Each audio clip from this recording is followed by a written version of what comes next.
सी ऐसी चीज़ें हैं जो अब जिनसे लोग अभी वाकिफ नहीं हैं। तो पहले तो ये हम आपको ये लोग भी आपसे अपनी तरफ बात करेंगे, लेकिन मैं तो आपसे हर सवाल पूछूंगा जो लोग पूछना चाह रहे हैं। जो लोग आपको पसंद करते हैं वो भी पूछना चाह रहे हैं, जो किसी वजह से आपको पसंद नहीं भी करते उनके जहनों में जो सवालात हैं कोशिश करेंगे आज उन पे भी हम जवाब लें। तो बहुत बहुत शुक्रिया हमें ज्वाइन करने के लिए। आपके सबको सुनने वालों को अस्सलाम वालेकुम, और आप सबका बहुत शुक्रिया, आप लोगों ने मुझे इनवाइट किया।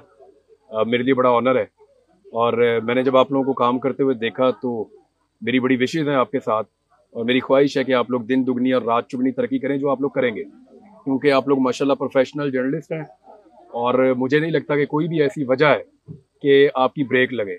इंशाल्लाह ये 3 का जो प्लेटफॉर्म है ये बहुत आगे जाने वाला है, मुझे इससे बड़ी उम्मीद है, और मेरी तरफ से नेक तमन्नाएं। और जो भी सवाल आप लोग करें, आपने कहा बहुत सारे सवाल पूछना चाहते हैं, और वो भी जो शायद जो लोग मुझे पसंद करते हैं या नहीं करते, तो ये तो सबके साथ होता है।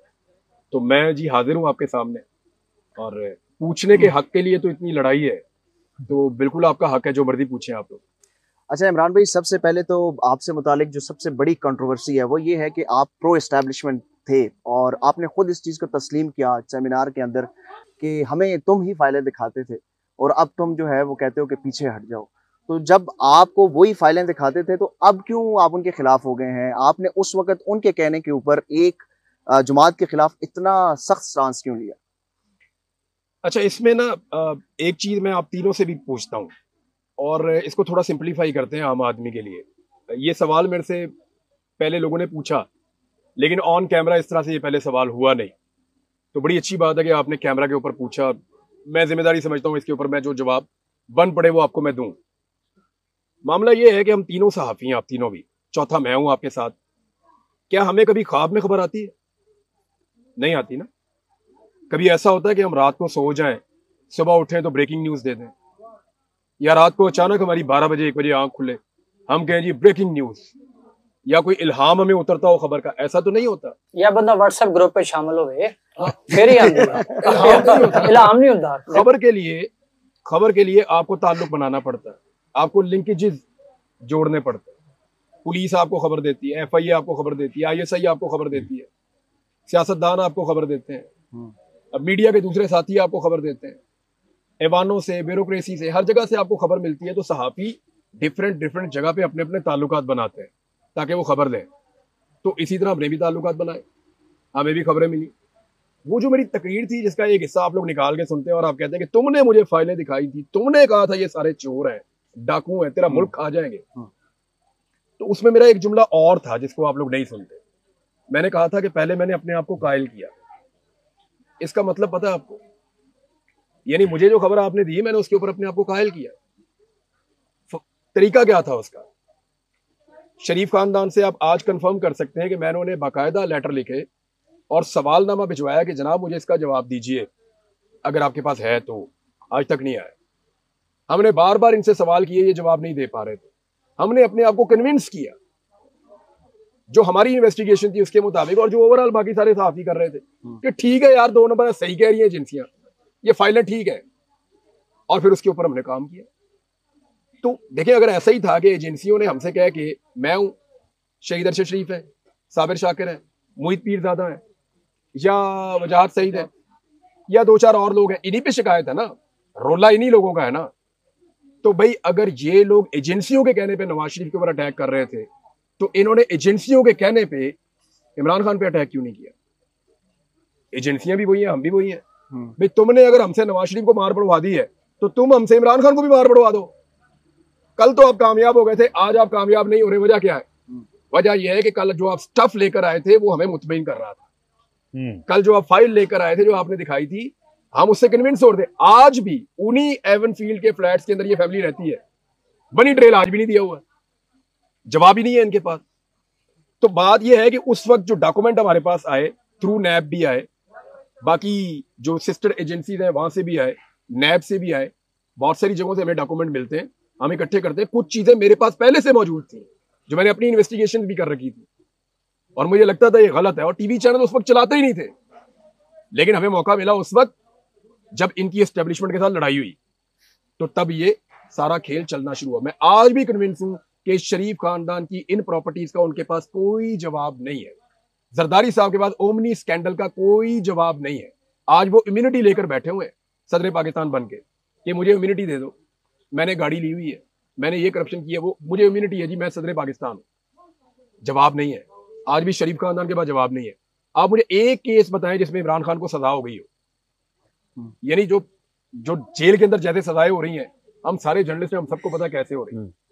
बाकी बताएं ना, जैसे ही वो किसी प्रॉपर कोर्ट के अंदर आता है, हाई कोर्ट में आता है, कहीं पे आता है, वो केस उड़ जाता है। वजह क्या है? केस में दम ही नहीं है। और पहले दिन ये फाइलें देख के हमने रिजेक्ट की हुई है। आपको क्या लगता है कि ये फाइलें मेरे तक या अरशद शरीफ तक नहीं पहुंची थी? सबसे पहले मैंने ये फाइल देखी थी अल कादर यूनिवर्सिटी वाली। पाकिस्तान की इंटेलिजेंस एजेंसीज ने इमरान खान के खिलाफ जो पहला केस बनाया था वो अल कादर यूनिवर्सिटी वाला बनाया था। मैंने 4 सवाल पूछे थे और मुझे खबर देने वाला उसके बाद बोल नहीं पा रहा था। मैंने कहा मुझे इन 4 सालों का जवाब दे दें, मैं इमरान खान के खिलाफ ये स्टोरी करूंगा। उन्होंने कहा ये नहीं है जवाब। मैंने इमरान खान साहब को सवालनामा भिजवाने के लिए राब्ता किया। उन्होंने कहा जी राब्ता क्या, सवालनामा क्या, आ जाओ। और सारा चट्टा कट्टा खोल के उन्होंने उसी वक्त मेरे सामने रख दिया। लेकिन इमरान भाई कुछ चीजें ऐसी थी जो शायद जैसे आज भी लोग मन वैसे ही बता देते हैं। मसलन वही एक जस्टिफिकेशन दी जाती थी कि ये जो मिसिंग पर्संस हैं इन्होंने लाजमी कुछ किया होगा तो ये मिसिंग होते हैं। ये मैंने कहा, ये बातें हुई। तो क्या आज आपको लगता है कि यार हाँ, वो गलत किया मैं फिर माफी मांग लेता हूँ। मैंने ये कहा, मैं इस तकलीफ को समझता ही नहीं था। खुदा की कसम पता ही नहीं था कि मिसिंग पर्सन और उसके घर वालों के साथ होता क्या है। सीरियसली बता रहा हूं। और जो रियासत हमें बताती थी ना, रियासत हमें एक अलग चेहरा दिखाती थी कि एक राक्षस है, एक बहुत बड़ा जिन है जिसको बोतल में बंद करने के लिए हमें मजबूरन मिसिंग पर्सन करने पड़ते हैं। यानी आपको रियासत एजेंसियां आपको क्या बताती हैं? वो आपको यही बताती है ना, हम माशिरत उलूम के पढ़े हुए हैं भाई सारे। हमने माशिरत उलूम पढ़ी हुई है, हमारे पास फर्स्ट हैंड नॉलेज बाकी चीजों का पाकिस्तान जैसे मुल्क में नहीं होता। प्रैक्टिकली जब हम आके देखते हैं तो हाँ, अगर हम ना सीखें, हम देखते हुए अगर आंखें बंद करें तो हम मुजरिम है। हमारे पास नॉलेज उस वक्त नहीं है तो हम मुजरिम नहीं है। मैं ये समझता हूँ। सही है। तो जो मैंने किया उस वक्त मैं सच्ची नीयत से कर रहा था, दिल से कर रहा था। लेकिन जब मैं इन हालात से गुजरा और मैंने इनको देखा तो मुझे पता चला ये फ्रॉड है, ये 2 नंबरी है, ये हमारे लोगों के साथ जुल्म और ज्यादती हो रही है। मैं इस्लामाबाद गया, मैं उनके धरने में गया, मैंने उनसे हाथ जोड़ के माफी मांगी और वो मेरी बलोच बहनों का इतना बड़ा दिल है, उन्होंने मुझे माफ किया। और मैं उस वक्त से लेकर अपने ऊपर आज भी कर्ज समझता हूं कि कोई स्टोरी मेरे से छूट जाए तो छूट जाए। ये जो हमारे बलोच बहन भाई हैं जिनके बारे में मेरे मुंह से गलत अल्फाज निकले कि कुछ किया होगा तो गायब हुआ है ना, तो उसके बाद से मैं ये स्टोरी नहीं छोड़। इसके ऊपर मैं अभी भी एक स्टोरी करके आया हूँ। उसमें भी मैंने जो बलोच यकजहती वो कमेटी एक बनी हुई है उसके बारे में मैंने अभी फिर आते हुए भी एक वीलॉग के अंदर मैंने बात की। जब आपसे मैं बात कर रहा हूँ, मैं हमेशा करता हूँ वो गलत था, मैंने गलत किया, मेरे पास नॉलेज नहीं था, लेकिन उसकी जस्टिफिकेशन कोई नहीं, मैं दे भी नहीं पाऊंगा, कभी नहीं दे पाऊंगा। मैंने दिल दुखाया हुआ उनका यार, लेकिन मैंने उनसे माफी मांगी और उनका दिल बड़ा है, उन्होंने मुझे माफ कर दिया। अच्छा इमरान भाई, अभी आपने बलोच मिसिंग पर्सन्स की बात की, इस्टेब्लिशमेंट के साथ जब उन्होंने आपको इस बात पर, जाहिर बात आप कह रहे हैं कि हम खुद कायल हुए इस सारे मामले पर, तो अब इस स्टेज पर आपके जब वीलॉग्स हम देखते हैं उसमें जो आपकी बात नैरेटिव सामने आता है, तो क्या आपको लगता है कि इस्टेब्लिशमेंट का किरदार जो उस टाइम पे था और आप लोग उनके साथ इस सारे मामले में शरीक हुए, तो क्या ये भी एक गलत काम था और इस पर भी अब भी रुकना चाहिए, नेक्स्ट भी रुकना चाहिए, या वही स्टांस है कि एज अ सोर्स अगर वो राब्ता करें तो आप उनके साथ चल सकते? नहीं, मुझे खबर देंगे तो वेलकम। खबर के लिए तो देखें, वी आर जर्नलिस्ट, हमारा और कौन सा सोर्स होगा?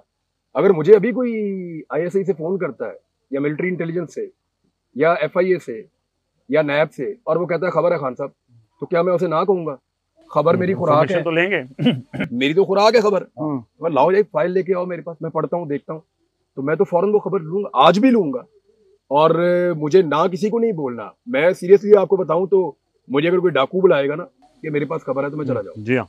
मुझे अगर तालिबान कहेंगे कि हमारे साइड की स्टोरी सुनो तो मुझे वो सुननी पड़ेगी और सुननी चाहिए। किसी को अगर आप दहशतगर्द कह रहे हैं तो रियासत कह रही है। मैं एक जर्नलिस्ट हूं, मुझे दूसरी तरफ की बात सुन के उसको महफूज रखना है। अब बात औकात आप वो बात कर सकते हैं, बात औकात नहीं कर सकते, लेकिन मुझे चीजों का विटनेस बनना है, क्योंकि जब तारीख लिखेंगे तो उसके अंदर हम लोग होंगे ना, हम ही बता पाएंगे कि जनाब मैंने ये सुना, मैंने ये पढ़ा और मैं इन लोगों से मिला, उन्होंने मुझे ये बताया।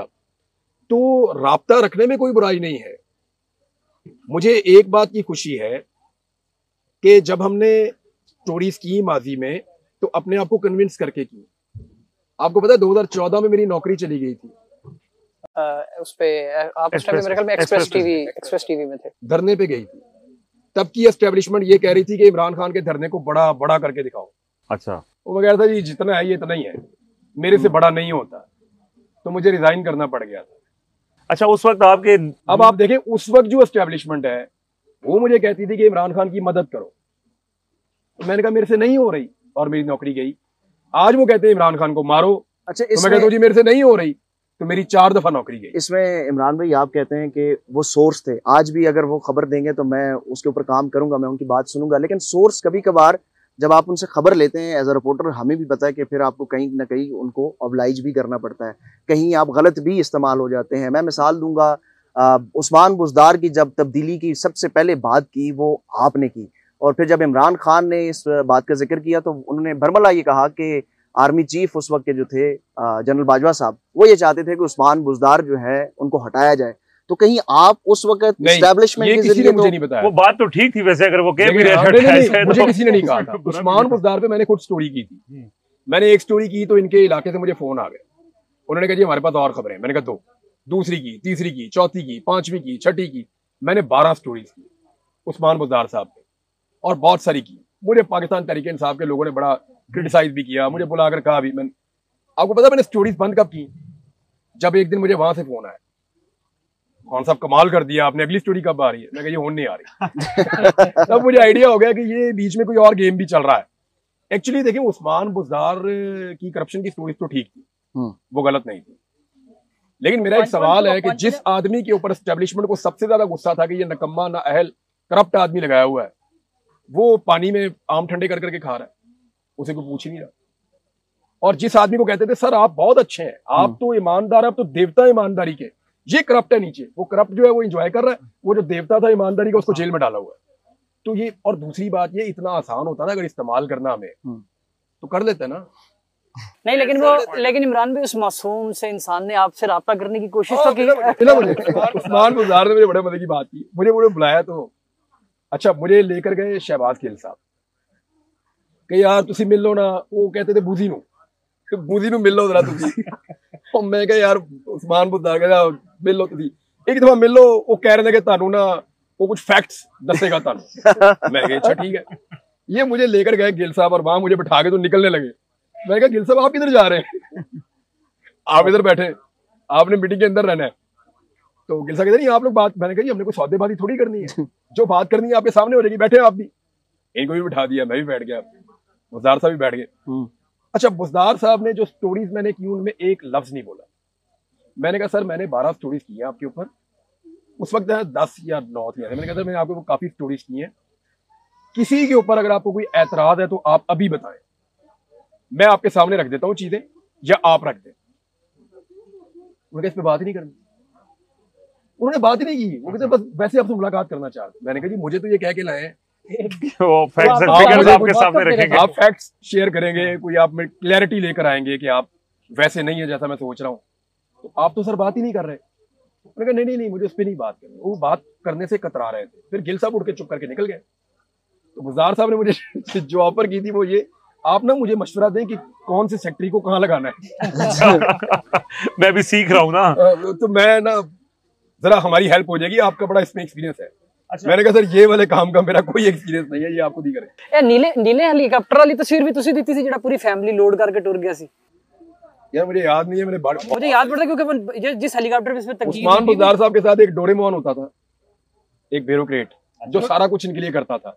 अच्छा। तो वो मैंने एक स्टोरी उनके ऊपर भी की थी, मुझे याद है। अच्छा, इनकी फैमिली के ऊपर भी की थी। ये सारे हेलीकॉप्टर में बैठ के निकल गए थे। आपके ऊपर जो सख्त वक्त गुजरा वो ऑब्वियसली नून लीग ने बड़े दिल ठंडे किए, क्योंकि आपने भी उनके पल्ले कख नहीं छोड़ा, ठीक है। तो उन जब आपके ऊपर मुश्किल वक्त आया तो उसमें उन्होंने मतलब खूब अपने दिल की भड़ास निकाली कि जो हो रहा है बिल्कुल ठीक हो रहा है जी इमरान रियाज के साथ। वो नून लीग ने आपके साथ जो भी किया, आपके पर्सनल भी, पर आपके साथ ज्यादती हुई ना, अब आपका इस वक्त जो किरदार है आप भी उनको अभी भी माफ नहीं करते।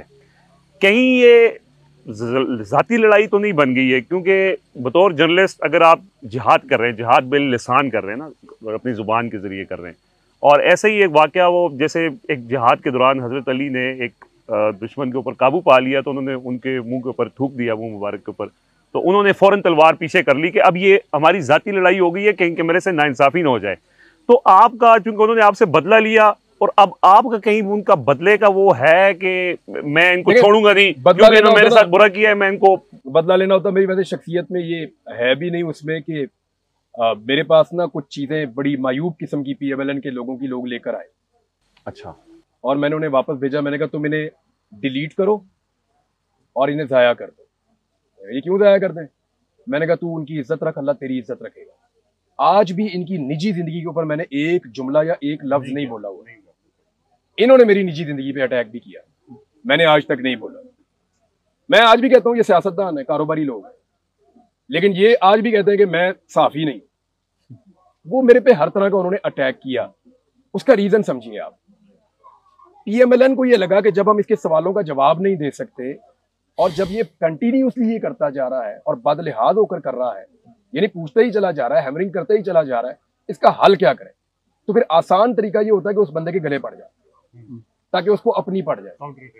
तो मैंने इवन अरशद शरीफ साहब के साथ भी इन्होंने यही किया, मेरे साथ भी यही किया और सहाफियों के साथ ये किया। तो हमने इस पर डिस्कशन की और एक दफा नहीं मल्टीपल टाइम की कि चलो जो भी हो जाए, ये जो मर्जी करते रहे, हम अपना काम अपने एक ट्रैक के ऊपर रह के करते जाएंगे। देखिए गुस्सा होता है चंद चीजों का, यानी एक चीज पे मैं इन्हें कभी माफ नहीं करूंगा। इन्होंने जो अरशद शरीफ की मैयत का मजाक उड़ाया, उसके ऊपर तो मैं इनको नहीं माफ कर सकता, ये जो मर्जी करें। हाँ, मैं इनकी लाश का मजाक नहीं उड़ाऊंगा, लेकिन मैं इस बात को अपने दिल में रखूंगा। मुझे इस बात की हमेशा तकलीफ रहेगी और मेरे दिल में ये बात हमेशा रहेगी कि यार इन्होंने ज्यादती की थी हमारे साथ। जिस दिन हम सबसे ज्यादा तकलीफ में थे, दुख में थे, उस दिन इन्होंने हमारे दुख का मजाक उड़ाया। फिर हमारे साथ क्या किया वो तो एक लंबी कहानी है, ये तो अभी भी कर रहे हैं, अभी भी कर रहे हैं। आप ये ठीक कहते हैं, मेरे पास दो ऑप्शन है ना, या तो मैं चुप कर जाऊं और मैं इनको कुछ कहना बंद कर दूं, तो वो तो अपने मकसद में कामयाब हो गए ना लड़ने के बाद, या मैं अपना काम कंटिन्यू करता चलूं। दूसरी बात यह है कि मैं इस बात पे कन्विंस कि अगर नवाज शरीफ डीले ना करते तो मुल्क आज तक यहां ना पहुंचता। आप देखें ना, नवाज शरीफ साहब ने डील करके जुनेजो को नुकसान पहुंचाया, डील करके 2 मरतबा बेनजीर की हुकूमत गिराई, डील करके मुशर्रफ के साथ जब इनकलाब आ रहा था पाकिस्तान से भाग गए, मुशर्रफ के साथ डील करके वापस आए, फिर एस्टेब्लिशमेंट के साथ डील करके जरदारी साहब का वजीर आजम घर भेजा, फिर एस्टेब्लिशमेंट के साथ डील करके इक्तदार में आए, मेमोगेट स्कैंडल में ये डील का हिस्सा थे, फिर इमरान खान के खिलाफ इन्होंने दोबारा डील की जब इनकी हुकूमत गिर गई, यानी 2-4 दफा इनके खिलाफ भी एस्टेब्लिशमेंट ने कार्रवाई ठीक की। लेकिन नवाज शरीफ के खिलाफ अगर 4 कार्रवाइयां या 3 कार्रवाइयां हुई है ना, तो नवाज शरीफ ने कोई 15 कार्रवाइयां की हैं अपने मुखालिफिन के खिलाफ। आज अगर पाकिस्तान में जमहूरियत का कोई सबसे बड़ा मुजरिम है जिसकी वजह से हमने एस्टेब्लिशमेंट को इतना बड़ा मार्जिन दे दिया कि वो घुस गई आपकी पॉलिटिक्स के अंदर, तो वो एक अकेला नवाज शरीफ है। अगर नवाज शरीफ और उसकी फैमिली सब्र कर लेते, इलेक्शन हो गया ना ये 2024 में, ये 2023 में ही हो जाता, ये इलेक्शन 2023 में हो जाता है और नवाज शरीफ की हुकूमत भी आ जाती और इज्जत वाली हुकूमत आ जाती। लेकिन सिर्फ और सिर्फ बदला लेने के लिए इन्होंने दोबारा एस्टेब्लिशमेंट के जूते पॉलिश किए, इन्होंने फिर पूरे खानदान ने मिलकर रिकॉर्ड जूते पॉलिश करके ये इक़्तिदार के अंदर आए। इनको ये नहीं करना था, यही तो मौका था सब्र करने का। भाई जब आपके खिलाफ इतनी दफा हुआ है तो अब आप सीख लें, आप समझ जाएं। मैं आपको लिख के देता हूं कि मियां नवाज शरीफ को 10 दफा और मौका मिलेगा, वो 10 दफा और करेंगे, क्योंकि उनका रिकॉर्ड है कि वो 15 दफा कर चुके हैं। उन्होंने कभी नहीं सीखा, चार्टर ऑफ डेमोक्रेसी के बाद भी नहीं सीखा। वहां 2006 में चार्टर ऑफ डेमोक्रेसी की है, बेनजीर की शहादत के फौरन बाद साजिश कर दी। ये तो इलेक्शन ही नहीं होने दे रहे थे पाकिस्तान में। जब ये PTI को किसने करवाया था बाइकआउट? इन्होंने सबने मिलकर तय किया था कि बाइकआउट करना है, बाद में ये खुद इलेक्शन में चले गए, उनको बाहर निकाल दिया। मियां साहब ने हमेशा धोखा दिया बाकी साथियों को, बाकी लोगों को, चार्टर ऑफ डेमोक्रेसी के बाद भी दिया। आज वो पाकिस्तान में जमहूरियत का अगर कोई सबसे बड़ा नुकसान पहुंचाने वाला शख्स है तो वो मियां साहब है। और मजे की बात यह है कि उन्होंने जमहूरियत को इतना नुकसान पहुंचाया कि जमहूरियत अब उन्हें सूट ही नहीं करती। लेकिन मजे की बात देखिए, अगर मियां साहब आज जमहूरियत आ जाए ना, मियां साहब की कहीं भी हुकूमत नहीं बनती। कहते हैं वो अभी भी एंटी एस्टेब्लिशमेंट हैं, वोट को इज्जत दो के नजरिए के ऊपर खड़े हैं, लेकिन बेटी की वजह से बेटी ने उनको कन्विंस कर लिया कि आप थोड़ी देर खामोश हो जाएं, हम को रास्ता बना लेते हैं, और शहबाज शरीफ के हाथों में मजबूर हो गए। इतने सादा हैं वो मुस्तकिल मिजाज ने ना मियां साहब, बहुत ज्यादा। ये तो मुझे तो आपका सवाल ही बड़ा मजेदार है। यानी मियां साहब कह रहे हैं मैं इनकलाबी हूँ और बेटी कह रही है मैं इनकलाबी नहीं हूँ। और भाई कह रहे हैं जी मैं बिल्कुल ही ताक कता रहा हूँ। हाँ, आंख का तारा हूँ। यानी उन्होंने जो एक, यानी किसी को भी शर्म आ जाए, इतनी तारीफें उन्होंने आर्मी चीफ की हैं खड़े करके, यार खुदा का नाम ले आप, ये सुनना कितना मुश्किल होगा। तो बोलना कितना मुश्किल होगा। तो बोलना बड़ा इजी है, आपको सिर्फ अपनी आंख की शर्म मारनी होती है। जब तुम हया ना करो तो कुछ भी करो। अच्छा इमरान भाई, आपसे मुतालिक जो आपका सबसे एक स्टेटमेंट थी जो सबसे ज्यादा वायरल भी हुई और जो जाके लगी भी, वो था कि इस बार आपको टक्कर के लोग मिले हैं। तो ये जो आपकी स्टेटमेंट थी एज अ जर्नलिस्ट, आप नहीं ये ਤੁਸੀਂ ਆਪਣੇ ਬਾਰੇ ਚ ਕਿਹਾ ਸੀ, ਕਿਹਦੇ ਬਾਰੇ ਚ ਕਿਹਾ ਸੀ? ਇਹ ਆਵਾਮ ਨੂੰ ਤੁਹਾਨੂੰ ਨਜ਼ਰ ਆ ਰਿਹਾ ਸੀ ਕਿ ਯਾਰ ਆਵਾਮ लड़ जाएगी। इस सवाल का भी आप जवाब दीजिएगा कि वो क्यों थी, लेकिन एज अ जर्नलिस्ट आप नहीं समझते कि ये आपने वो जो जर्नलिज्म और एक्टिविज्म के दरमियान जो एक थिन लाइन है वो क्रॉस कर दी? असल में ये बुकला का प्रोग्राम था, किसी पॉलिटिकल पार्टी का नहीं था। मैं आपको ये बता दूं, शुएब शाहीन साहब का प्रोग्राम था, वो इस्लामाबाद बार के सदर थे। उन्होंने मुझे कॉल करके बुलाया था कि आपने आना है। मैंने सोचा पर्चे वर्चे ओढ़ने, इन्होंने काम आना है वकीलों ने, चलो चले। मैं इस चक्कर में वहां चला गया, मुझे पता भी नहीं था कि मेरी तकरीर है। सुबह जब मैं सो के उठा ना, तो मैंने अपने मोबाइल पे देखा मेरे ऊपर उस रात में सिर्फ 6 पर्चे हुए। तकरीर के बाद? नहीं, उससे पहले। अच्छा। पहले मैं चला गया तकरीर के अंदर, वहां मैं जब जाके बैठा, मैंने मोबाइल खोला तो उसके अंदर मेरे पे 5 पर्चे और आ गए। अब मेरे ऊपर 11 पर्चे उस वक्त तक, 11-12 पर्चे उस वक्त तक हुए थे। तकरीर खत्म होने तक 18 पर्चे हो गए थे मेरे ऊपर। एक बंदे का स्टेट ऑफ माइंड आप देखें कि 4 दिन पहले उसका असला छीना, पुलिस आई, सारा असला लेके चली गई, निहत्था कर दिया। तो मैंने कहा मैं किसी ऐसी जगह जाता हूं जहां मुझे असले की ज्यादा जरूरत ना हो।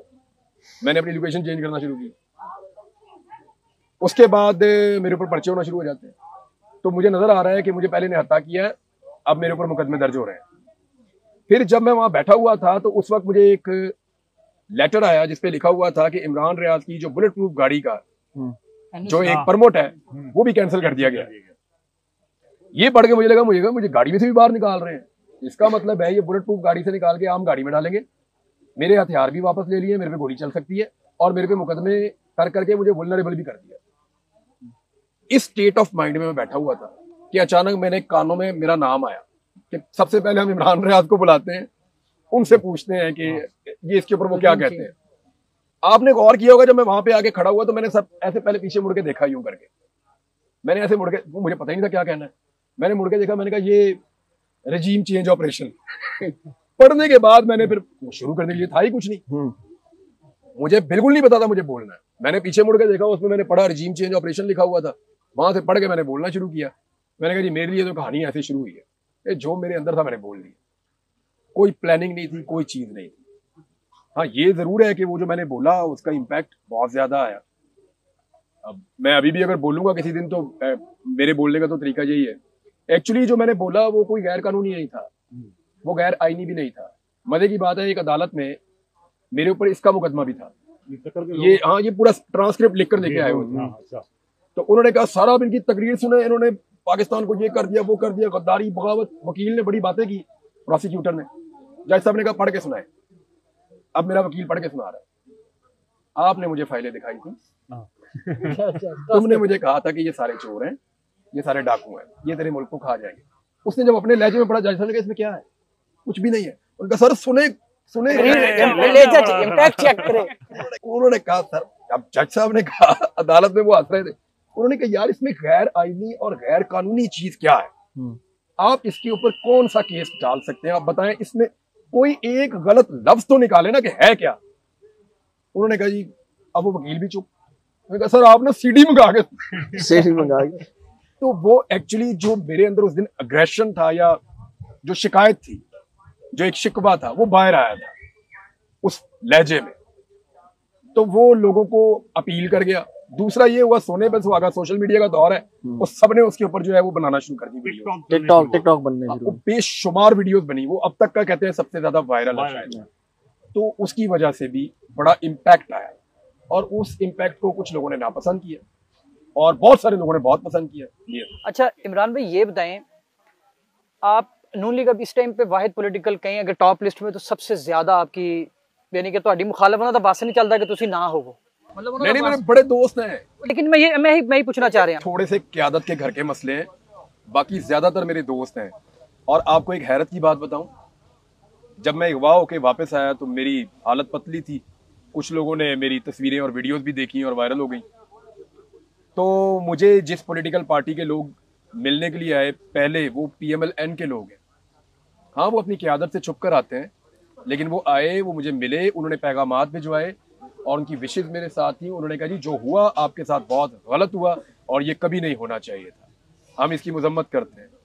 और क़यादत की अपनी जगह पे मजबूरी हो सकती है या उनकी आपके साथ एक मुखालफत हो सकती है, लेकिन आपके साथ इमरान भाई ज्यादती हुई है। मैं इमरान भाई यही पूछ रहा था कि इनका इतना ताल्लुक आपके साथ था। अच्छा, मैं ਤੁਹਾਡੇ सामने बैठा ना, वो मैंने उर्दू च हो ही नहीं रहा, पंजाबी च पूछ लेना। पंजाबी बोल। मैं वो असले लाहौरी टच आ रहा ना, मैंने दसो कि ਇਹਨਾਂ ਨਾਲ ਤੁਹਾਡਾ ਬਹੁਤ ਗਹਿਰਾ ਤਾਲੁਕ ਸੀ, ਮਤਲਬ ਮਿਲਣਾ ਜੁਲਣਾ, ਤੁਸੀਂ ਲਾਹੌਰ ਦੇ ਬੇਸਡ ਨੂਨ ਲੀਗ ਦੇ ਸਾਰੇ ਲੋਕ, ਜ਼ਹੀਮ ਕਾਦਰੀ ਵਗੈਰਾ, ਇਹ ਮਤਲਬ अभी भी सारे मिलते हैं, दोस्त हैं। ਇਹ ਜਦੋਂ ਤੁਸੀਂ ਹਾਰਡ स्टांस लिया नून लीग के खिलाफ, आके इन्होंने क्या नहीं कि यार की कर रहे हैं भाई। मुझे ना इससे बड़ी नफरत है गुलामी से।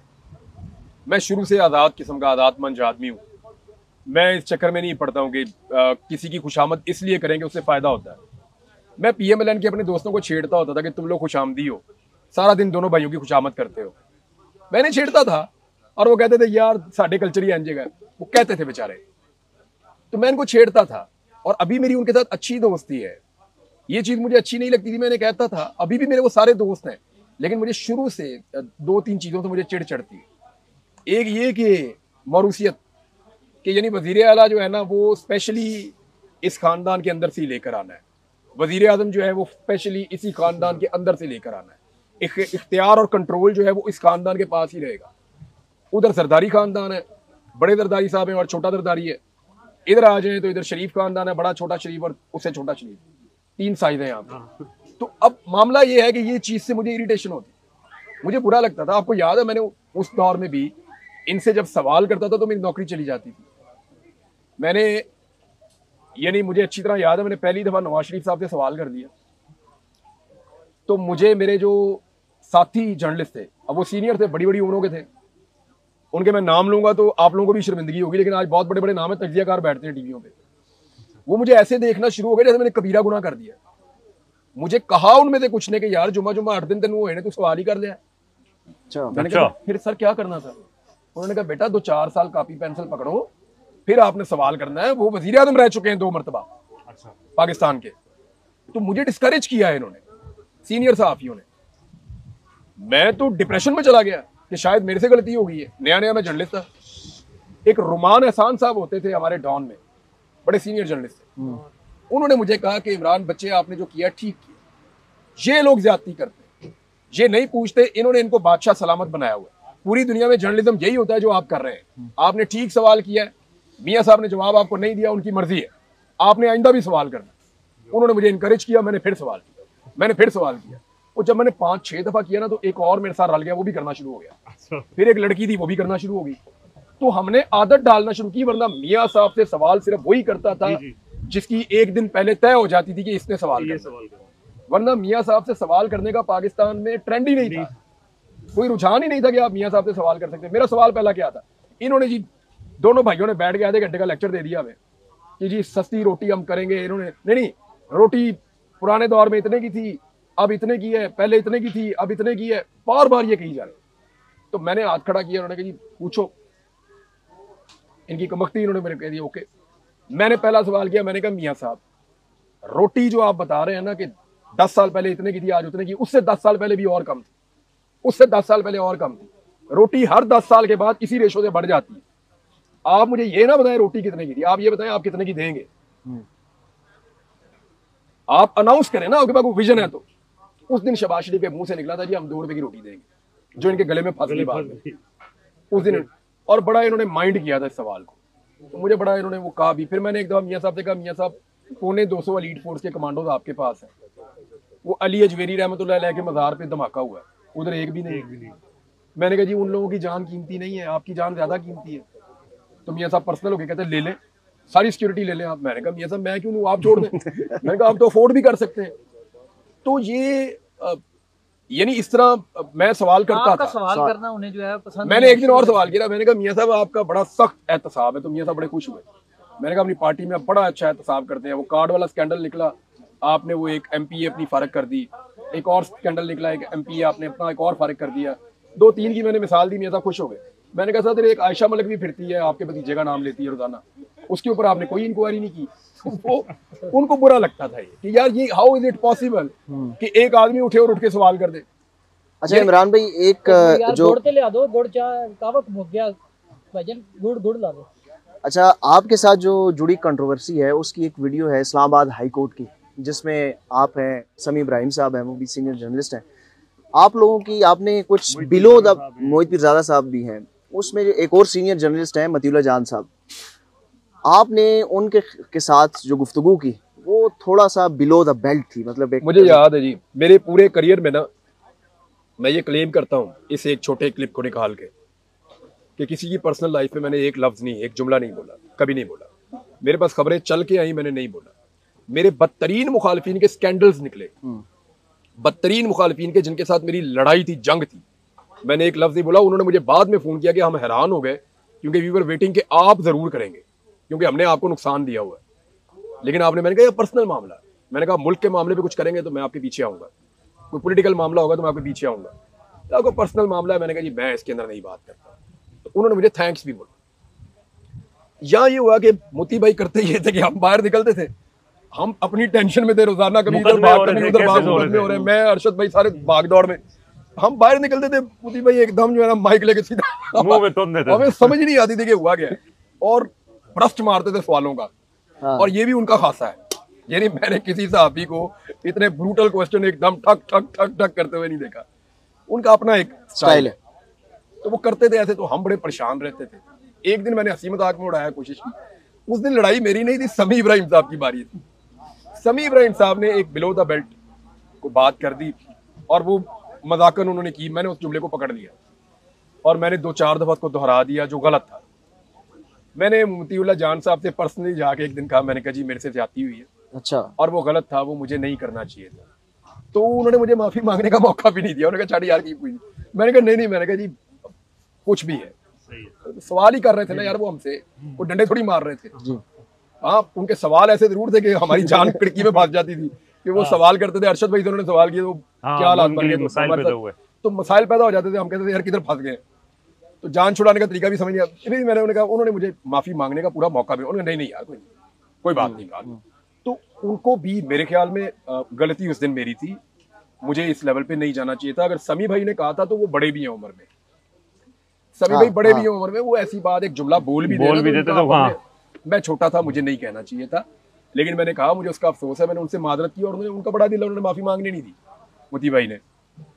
लेकिन उन्हें भी मुझे लगता है कि इस बात का एहसास है कि उनकी उस टाइप की जर्नलिज्म ने कुछ लोगों की जान को और जिंदगी को खतरे में डाला। उन्होंने उसमें माफी भी मांगी? नहीं, उन्होंने चीजों को तब्दील किया। हाँ, और मैंने देखा, और मैं आपको सीरियसली बताऊं, मुझे बहुत सारी चीजें सीखने में, यानी मैं जब फंस जाता हूँ तो मैं सिद्दीक जान को फोन करता हूँ कि यार मुझे, आपका फोन उठा लेता है यार बड़ी मुश्किल से बंदे डालने पड़ते हैं, बीच में बंदे डालने पड़ते हैं। आइंदा आपको कह दिया करें हमारी बात। सिद्दीक जान का एक नंबर है मेरे पास, वो मैं आपको दे दूंगा। एक नंबर मेरे पास है, वो मैं आपको दे दूंगा नंबर, वो आपने ना अपने चैनल पे नीचे लगा देना ये सिद्दीक जान का नंबर है, इस पे कॉल कर लें आप, इस पे वो अवेलेबल है।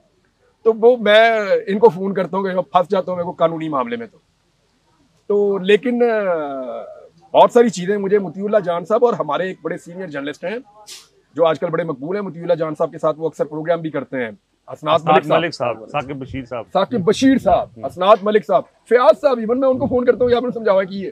अच्छा, फयाज महमूद साहब का ये है कि वो बड़े डाउन टू अर्थ आदमी है और वो बड़े पोलाइट आदमी है, लेकिन मैं बताऊँ वो कानूनी मामला की समझ उन्हें बहुत है, वो गाइड करते हैं। फिर हमारे लाहौर से 2-3 सहाफी बड़े अच्छे हैं, शाकिर महमूद साहब है, वहाँ का वो बताते हैं, वहाँ के जो सदर हैं इनकी एसोसिएशन के हाई कोर्ट की, इशफाक साहब, वो बड़े अच्छे, और हारून है, मैं इन लोगों से पूछ लेता हूँ, ये बता देते हैं, क्योंकि मैं भाईजान मेरा इसमें काम नहीं है ना, कोर्ट रिपोर्टिंग में आइडिया नहीं है। मैंने कहा एक गलती बंदा करता है 3 महीने अंदर हो जाता है तो इसलिए मैंने कहा अंदर होने से बचने के लिए इनकी रेलेवेंट बंदों से पूछ लिया जाए। अच्छा, इमरान भाई से जो सबसे इंटरेस्टिंग चीज़ें हैं जो अभी तक सामने नहीं आई हैं, वो इनका जो 9 मई से 25 सितंबर तक का बिल्कुल कोई किसी को कोई पता नहीं था ये कहाँ हैं, वो दिन इन्होंने शब रोज़ कैसे गुजारे हैं, उसमें बहुत सी सवालात हैं, वो करेंगे। लेकिन क्योंकि रजीम चेंज ऑपरेशन का आपने जिक्र किया, वो भी उसमें भी बहुत सी अहम चीज़ें हैं जिसके आप खुद गवाह रहे हैं, अपनी आंखों से चीज़ें देखी हैं। पहले तो अभी मैं इस तरफ आऊँ कि प्री रिजीम चेंज और पोस्ट रिजीम चेंज क्या सारा हुआ। ये सबसे पहले ये बताएं कि ये रिजीम चेंज ऑपरेशन का आपको पता कैसे लगा सबसे पहले, और वो कौन सा टाइम था और कि आपके पास ये खबर आई कि सबसे पहले मुझे एक जर्नलिस्ट के बारे में पता चला, एक मीडिया ऑनर के बारे में। अच्छा। जो आज एक बड़े ओहदे पे भी बैठे हुए हैं और निगरान गवर्नमेंट में भी थे।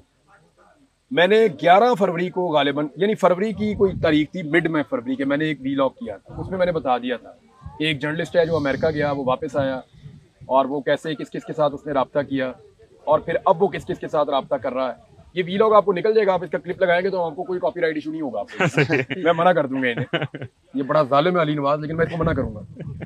तो वो आप जो है ना उसके अंदर आप देखेंगे कि मैंने ये बताया था फरवरी 2022 में। अच्छा, मुझे उससे पहले आइडिया हो गया था कि इमरान खान साहब का काम खराब हो गया। ये अच्छा, मुझे वो कैसे आइडिया 2021 में मुझे आया। 2019 में जब नवाज शरीफ साहब जा रहे थे ना, तो मैंने सितंबर में खबर दी थी, 2.5 माह पहले। अच्छा। कि मियां साहब जा रहे हैं। ये प्लेटलेट्स वाला मामला जो हुआ था। हाँ जी, मुझे पता था, मैंने इन्हें कहा था कि मियां साहब अस्पताल पहुंचेंगे और फिर पाकिस्तान से बाहर चले जाएंगे। मैंने ये खबर दी थी एज इट इज। अच्छा। ये रिकॉर्ड में पड़ी है। सही है। और मुझे मुई पीरदादा ने पूछा था कि आपको कैसे पता है। मैंने कहा जी वक्त आएगा, 2-2.5 महीने आप देख लीजिएगा। ठीक 2.5 महीने बाद उन्होंने मुझे दोबारा टीवी पे लिया। आपको कैसे पता था? मैंने कहा जी मेरे पास खबर था। अच्छा। मेरे पास अंदर बंदा था जिसने मुझे बताया था कि ये डील मियां साहब एक्चुअली एस्टेब्लिशमेंट के साथ डील करके गए इमरान खान को बेवकूफ बना के कि मैं मरने लगा। इमरान खान क्यों बेवकूफ बन गए? देखिए उनकी सारी कैबिनेट को ये देखिए, ये सारा कुछ हवा में तो नहीं हो रहा था। प्लेटलेस की रिपोर्टें तो आ रही थी, डॉक्यूमेंट तो बन रहे थे, चाहे जाली बन रहे थे, बनाए जा रहे थे। मुझे सर्वोदय अस्पताल का वो अमला मिला है जो इन रिपोर्टों के लिए जिम्मेदार है। उन्होंने कहा जी हमें वहां भी नहीं लगती है रिपोर्ट बनती कैसे है। अच्छा। क्या मतलब? उन्होंने कहा जी स्पेशल बंदा आंदा जे नाल जाता है, रिपोर्ट आती है, हमें तो रिपोर्ट बनी बनाई मिलती है, हमें नहीं पता कैसे होती है। जी 16,000 प्लेटलेट्स रह गए भाई जन पता नहीं 2,000 रह गए थे, इससे भी नीचे हो गए थे। नहीं, डॉक्टर दुकान अगर 4 दिन हो रहे ना, उन्हें प्लेटलेट जीरो कर देने, माइनस में चले जाने।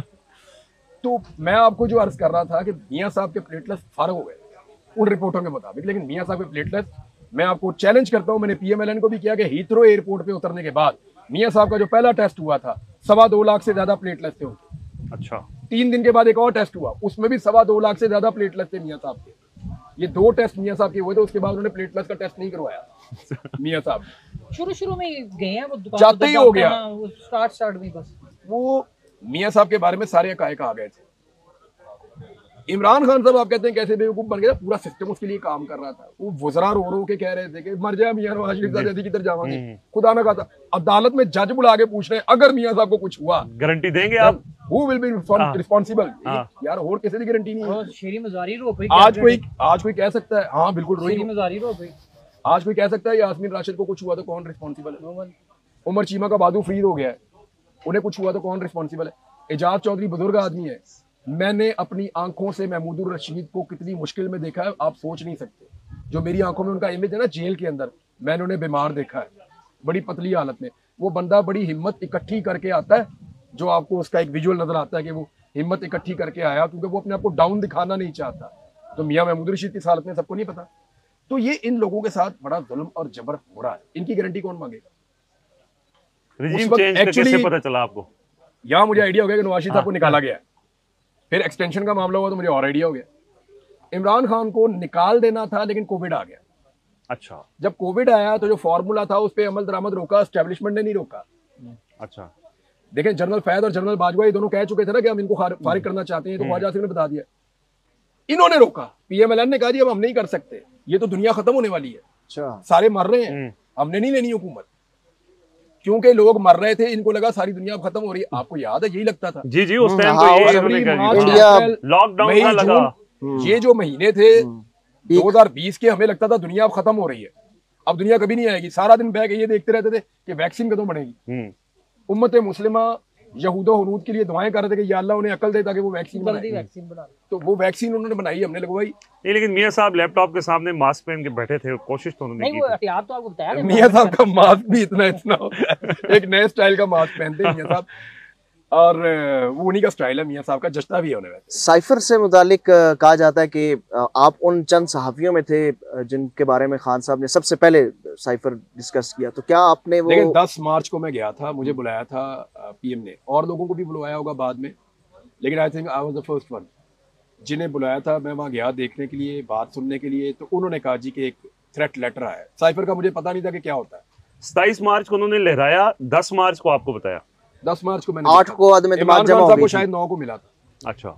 10 को उन्होंने मुझे बताया था कि वो लेटर पड़ा टेबल पे। अच्छा साइफर उन्होंने बोला तो मुझे नहीं पता चला, तो मैंने कभी साइफर का मैंने फॉरेन ऑफिस को कवर नहीं किया कि वो क्या होता है। उन्होंने कहा लेटर होता है, जैसे सिंपल वो कर सकते थे, उन्होंने बताया। मैंने तो घर जाके पढ़ा कि साइफर होता क्या है। उन्होंने मुझे एक और वर्ड भी पहली दफा डिमार्च करूंगा मैं, मुझे इसका भी नहीं पता था ये क्या होता है। तो अच्छा, डिमार्च का फैसला 10 मार्च को वो कर चुके थे, क्योंकि नेशनल सिक्योरिटी का फैसला 30 मार्च को हुआ। मुझे इमरान खान ने क्लेम किया मैं करूंगा। अच्छा। मैंने कहा जी वो क्या होता है। उन्होंने कहा जी मैं इसकी उनसे मजम्मत करूंगा और उनको बुला के पूछूंगा। मैंने कहा ये आप नहीं कर पाएंगे। अच्छा। उन्होंने कहा मैं ये करूंगा। मैंने कहा खान साहब आज तक तो कोई नहीं कर पाया, आप कैसे करेंगे।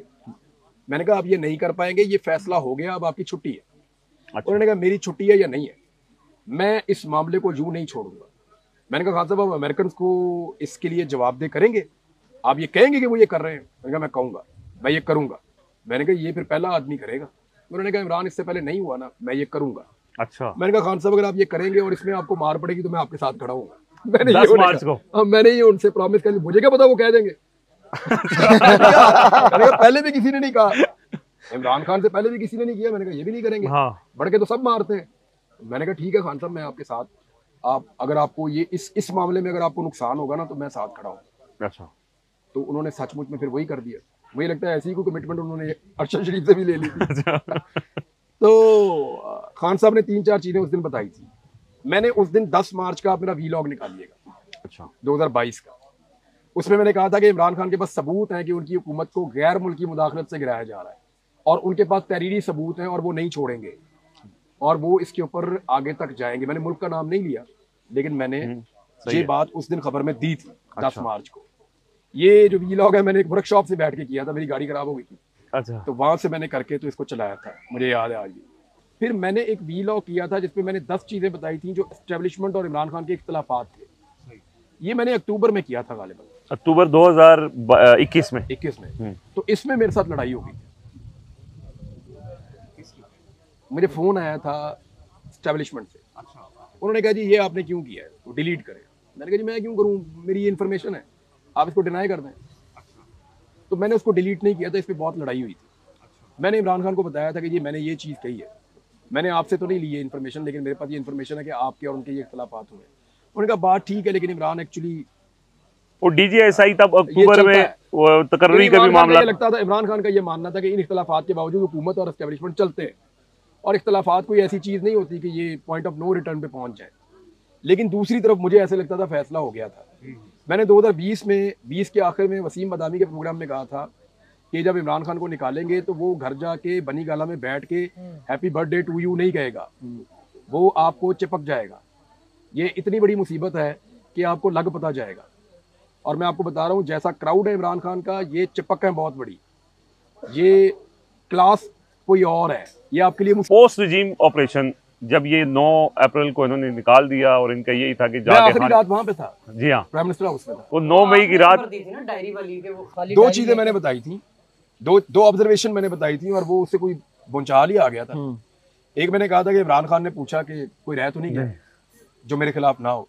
हालांकि छोटी सी ऑब्जर्वेशन थी, एक जुमला था, लेकिन उसके जुमले में इतनी तकलीफ थी ना, तो मैंने जब सुना ना मुझे बहुत बुरा लगा उसके लिए, इमरान खान के लिए। तो मैंने वो जुमला बता दिया लोगों को, किसी और के दिमाग में नहीं रहा। लेकिन बाद में सबने मुझे कहा कि यार ये हमारे दिमाग से निकल गया, तूने बिल्कुल ठीक आपने बात, अरशद भाई ने मुझे कहा यार आपने सही पिन पॉइंट किया, क्योंकि इसका जवाब अरशद शरीफ ने दिया था। अच्छा। मैं असल में उसी दिन मेरी नौकरी गई 9 अप्रैल को। हाँ जी। मैं जब पहुंचा वहां पे तो इमरान खान साहब ने कहा आप तो इधर बैठ जाना, अपने साथ सोफा दिया। तो मेरे वालिद ने हमें नसीहत की हुई है कि बेटा जिस कुर्सी से उठना पड़े वहां नहीं बैठते। अच्छा। तो मैंने कहा जी खान साहब मेरी जगह वहां पे है। तो मैं वहां बैठने जा रहा था तो मुझे पहली दफा अरशद भाई ने यहाँ से पकड़ा। अच्छा। मैं इतना फ्री नहीं था उनसे, कंधे से पकड़ा, कहते यार आज आपकी जगह ये है, धक्का देके ना, इंग्लिश में उन्होंने बोला, उन्होंने इधर बैठ। अच्छा। तो उन्होंने मुझे धक्का धुक्का देके इधर बैठा दिया, तो मैं बैठ गया। मैं उनके साथ जोर जमाई तो नहीं कर सकता था, फिर पता भी कोई नहीं है वो अरशद भाई जो है ना वो थे भी इस तरह के। तो उन्होंने मुझे बैठा दिया इधर इमरान खान के लेफ्ट साइड पे, खुद ये लोग सामने बैठ गए सारे, साबिर भाई, फ्री इदरीस साहिबा थी, जमील थे, फिर उसमें एक हमारे खाबर घुमन साहब थे गालिब वो थे, और शायद मूरी पी ज़्यादा मेरे ख्याल से। तो हम लोग वहाँ पे थे, तो ये लोग सामने बैठ गए सारे। तो साबिर शाकिर साहब ने, क्योंकि इनके पास मोबाइल था, उस दिन हमें मोबाइल अलाउड थे। अच्छा। तो साबिर भाई ना बड़े तेज थे शुरू से सोशल मीडिया पे, ट्विटर पे ना, तो ये देख रहे थे, ये अब खान साहब को बता रहे हैं सर बाहर प्रिजन बैन आ गई है, अच्छा सर हाई कोर्ट खुल गई है। अच्छा। अब ये खबरें खान साहब को दे रहे हैं साबिर शाकिर साहब। अच्छा। और मैं उधर साइड पे बैठा हुआ था, बड़ी ऑड जगह पे जहाँ सवाल भी नहीं कर सकता बंदा। अब वहां मैं सवाल करूंगा तो खान साहब ऐसे मुड़ेंगे, सामने सारे जर्नलिस्ट बैठे हुए सीनियर लोग हैं। मैं अब सुन रहा था, मैंने कहा ठीक है देखते हैं क्या हो रहा है। साबिर भाई जब बता रहे थे तो इमरान खान साहब ना, अच्छा मैंने इनको छेड़ा भी, मैंने कहा और किसी को अपनी नौकरी प्यारी नहीं है तो इधर आगे बैठ जाओ दूसरी तरफ, तो ये जगह मिलती है। मैंने कहा नौकरी गंवाने के बाद ना, तो नौकरी गंवाने का बहुत बड़ा मतलब होता था हमारे लिए, बड़ा अच्छा सैलरी पैकेज मिलता था, तो नौकरी चली जाए तो बंदे को दुख होता था। तो अब 2 साल से नौकरी नहीं है, तो इन्होंने ना साबिर मैंने जब ये बातें की तो खान साहब ने ना अचानक पता नहीं उन्हें क्या, वो मेरी तरफ उन्होंने मुड़ के ऐसे देखा, उन्होंने कहा इमरान तो देखो कोई रह तो नहीं गया जो इस मुल्क में मेरे खिलाफ ना, ऐसे उन्होंने बोला ना। अच्छा। तो मैं कुछ बोल नहीं पाया ना, तो मैंने ऐसे इशारा किया सामने, तो अरशद भाई ने इसके ऊपर 2-3 मिनट बाद, अच्छा कि ये इदारा, ये एक एक इदारे का नाम लेके एक एक कार्रवाई बताकर उन्होंने कहा खान साहब अब कोई नहीं रह गया। अच्छा।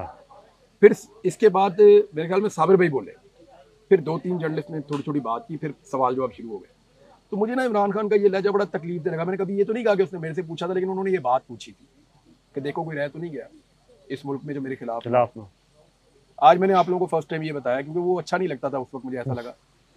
तो एक ये, और दूसरा जब खान साहब वहाँ से निकल रहे थे ना, तो मैंने फटाफट ना मोबाइल पकड़ा, मैंने कहा वज़ीर आज़म जा रहे हैं, देखो ना सामान निकलेगा यहाँ से ना।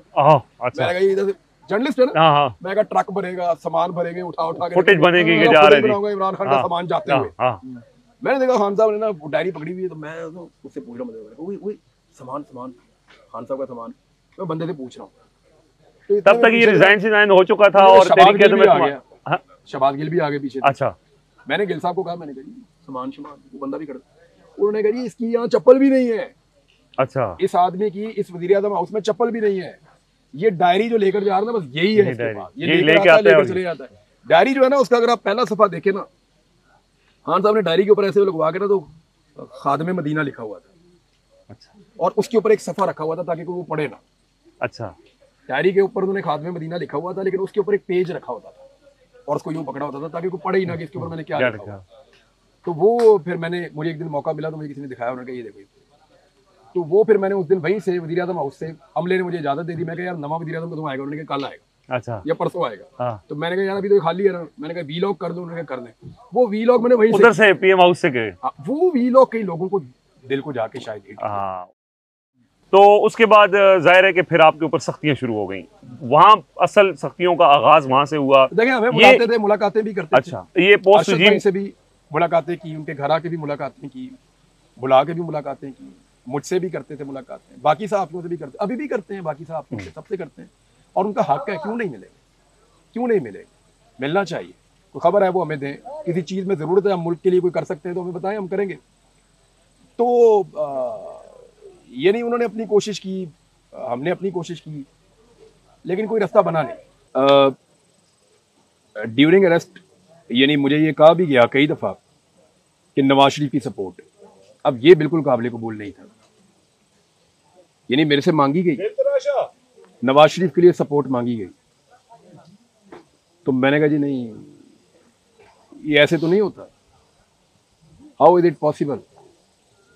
यानी हमने जो आज तक किया वो अपनी मर्जी से किया ना, आइंदा भी अपनी मर्जी से करेंगे। और फ्रीडम ऑफ स्पीच होनी चाहिए इस मुल्क में, रूल ऑफ लॉ होना चाहिए। हाँ, हो सकता है कि मेरा पॉइंट ऑफ व्यू एक पॉलिटिकल पार्टी को पसंद ना हो। ये इधर पीएमएलएन वाले चुमियाँ लेते थे, ये बस पार्टी वाले एक दौर में खुश रहते थे। ये जो हमारे इदारे हैं ये भी एक दौर में बड़े खुश होते थे, आज पीटीआई वाले बड़े खुश हैं। तो हमारा तो ऐसे ही चलता है कि कभी एक खुश है, कभी दूसरा खुश है, कभी तीसरा खुश है। तो आइंदा भी ये शायद ऐसे ही चलेगा, लेकिन ये मामला इतना लंबा लटक जाएगा ये मुझे आइडिया नहीं था। मैंने ऐसा सोचा था कि शायद रियासत वाकई माँ जैसी होती है, उसको इस बात का एहसास होगा कि उसके बच्चे दुखी हैं, तकलीफ में हैं, और वो बच्चे ये कीमत नहीं चुका सकते जो उनके जिम्मे हम डाल रहे हैं। लेकिन रियासत ने अपने बच्चों के साथ क्या सलूक किया ये आप देख लें। और सबसे बड़ा जुल्म जो किया वो 8 फरवरी 2024 को किया। यानी ये तो अपने बच्चे खा जाने वाली बात है कि उन्होंने इतनी रिस्पॉन्सिबिलिटी के साथ निकल के आके वोट डाला और उन्होंने सोचा कि शायद ये हमारा राइट है जो हमसे नहीं छीना जाएगा, और वो उनसे उनका फाइनल राइट भी छीन लिया। अब इसके बाद पीछे क्या रह जाता है? जब आप बिल्कुल गायब थे, कौम में इज़्तिराब था, ये शायद आप पहले जर्नलिस्ट हैं पाकिस्तान की तारीख में जिसको इतनी मोहब्बत मिली है। यानी जहाँ जाएँ तो एक ही सवाल होता था कि इमरान रियाज कहाँ है, इमरान रियाज कहाँ है। हर घर में आप हाउस होल्ड नेम, अल्लाह ने आपको बड़ी इज़्ज़त दी है। लेकिन उस जो 9 मई से लेके 25 सितंबर तक आपका जो बिल्कुल आप मंजर आम से गायब थे, उसमें बहुत से आपके साथ वाक़यात हुए हैं जिसके बारे में लोगों को नहीं पता है। एक तो ये बताएं कि ये जब आप अरेस्ट हुए या अगवा हुए, उसके बाद कहाँ आपको ले जाया गया, कितना अरसा आपको कहाँ पे रखा गया, दूसरी जगह पे कितना अरसा रखा गया, ये थोड़ा सा इसकी तफसीलात हम चाहते हैं कि आप सारा कुछ तो मैं आज नहीं बताऊंगा आपको, लेकिन जो बता सकता हूँ आपको मैं बताऊंगा। मैंने इसमें उर्दू में और अंग्रेजी में दोनों ज़बानों में रिकॉर्डिंग करवा के पाकिस्तान से बाहर 2-3 जगह पे महफूज रखी है। अगर दोबारा मुझे कभी गौर गायब किया गया तो वो सारा कुछ आप सुन लेंगे जो कुछ मेरे साथ हुआ और जिसने किया। यानी मैं जर्नलिस्ट हूँ, मैं लोगों का पता करता हूँ कि इसके साथ किसने ज्यादती की है, तो अपना नहीं करूँगा। तो मुझे एग्जैक्टली हर जगह का पता है कि मैं कहाँ कहाँ गया था, मुझे कहाँ कहाँ रखा गया था और किन किन लोगों ने रखा था और मेरे पे टॉर्चर किसने किया, क्या किसने किया, सारा कुछ मुझे पता है।